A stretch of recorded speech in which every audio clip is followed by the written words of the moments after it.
اول ما تفيق من النوم بلش برياضه. الرياضه حلوه، الرياضه حلوه. عزيزي سوي رياضه، سوي رياضه، سوي رياضه، تكون نشيط وهمتك عاليه. عرفت شلون؟ وامورك تمام وكل شيء. عرفت شلون؟ الرياضه تسوي طاقه ايجابيه. اذا كان عندك شيء سلبي كله تسوي ايجابي. لذلك اول ما تفيق، قبل ما تغسل وجهك، قبل اي شيء، عرفت علي شلون؟ اشتغل على رياضه. شوف، يعني لازم هو تحميه، لازم تركض برا يعني. بس انا كون اليوم معطل ما حبيت اركض برا، قلت راح اركض بالبيت. عرفت شلون؟ سوي هنا 1 2 3 4 5. كمل رياضة، كمل، ركض ركض ركض ركض.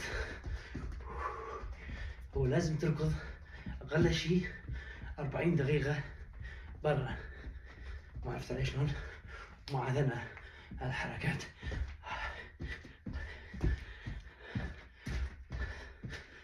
لازمك تستمر تستمر تستمر، يعني تركض تركض تركض تركض، ما توقف خالص.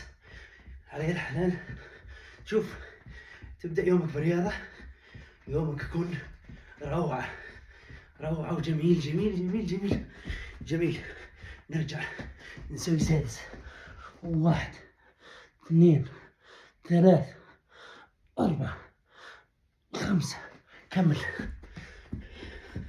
كمل كمل. لازمك تظل ساعة. إذا تطلع برا 40 دقيقة تكفي، بس كانك جوا يعني ماكسيمال ساعة. ساعة على رياضة وسادس ومعدة وحركات.